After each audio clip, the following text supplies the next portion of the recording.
Hello and welcome back to Lit Sahitya. This is the 16th episode of our video series English Literature through MCQs. So without wasting any time, let us get started.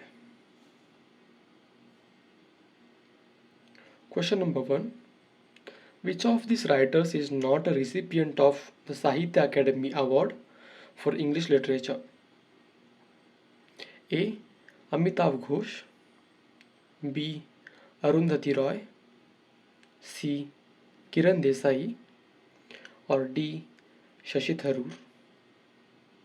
And the right answer is, of course, the correct answer is option B, Arundhati Roy, who is a famous Indian writer and activist but has not received the Sahitya Academy Award for English Literature. She won the Booker Prize in 1997 for her debut novel The God of Small Things and was nominated again in 2017 for her second novel The Ministry of Utmost Happiness. She has also written several non-fiction books and essays on various topics such as politics, environment, human rights, and social justice. Alright, so moving ahead with the second question. Which of these works by Salman Rushdie is a collection of essays on various topics including literature, politics, and religion? A. Imaginary Homelands. Option B. Midnight's Children. Option C. The Satanic Verses. Or option D. Shalimar the Clown. And the right answer, any guesses? It is, the correct answer is option A, Imaginary Homelands, which is a collection of essays by Rushdie that was published in 1991. The essays cover various topics such as literature, politics, religion, and art, and reflect Rushdie's views on the role of the writer, the nature of post-colonialism, and the challenges of living in exile.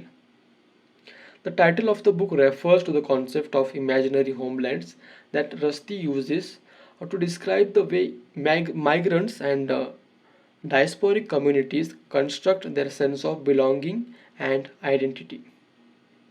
Alright, so moving ahead with the third question. Which of these terms refers to the use of words that imitate the sounds associated with the objects or actions they refer to? Option A, alliteration. Option B, assonance. Option C, onomatopoeia.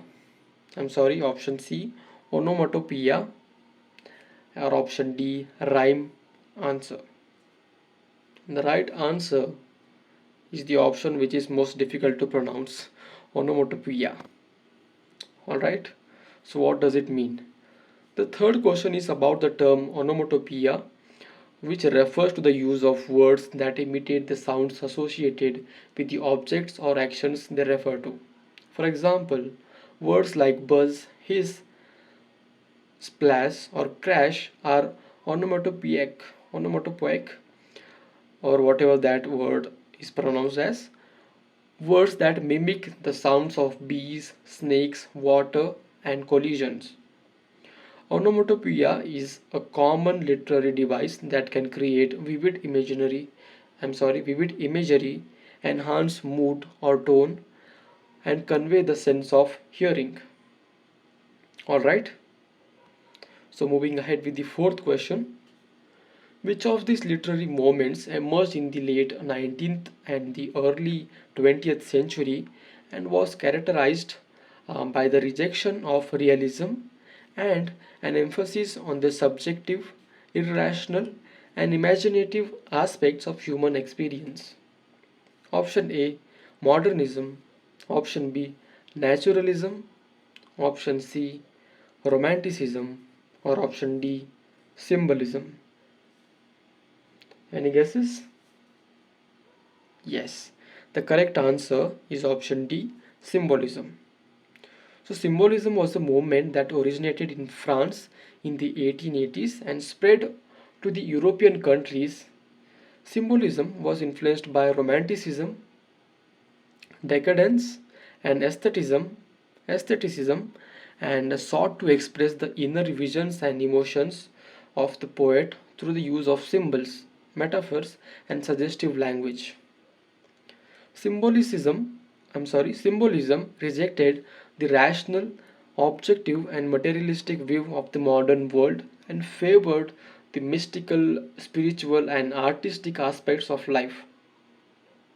Some of the notable symbolist poets were Charles Baudrillard, Paul Verlaine, Arthur Rimbaud, Stephen Mallarmé, and W.B. Yeats. Alright, so we have reached the final question of today's video. Which of these writers coined the term post-colonial in his book The Empire Writes Back: Theory and Practice in Post-Colonial Literatures, which was published in 1989?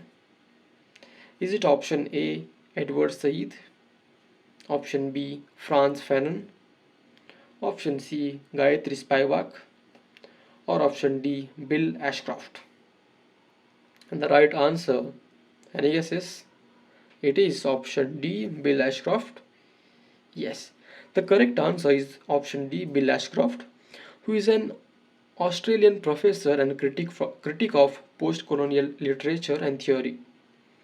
He is one of the co-authors of the book The Empire Writes Back: Theory and Practice in Post-Colonial Literatures, published in 1989, which is considered to be one of the seminal texts in post-colonial studies.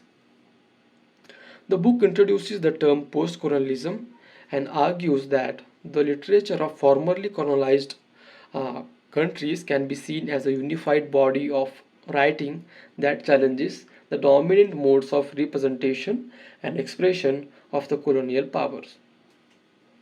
Alright, so that is all about today's video.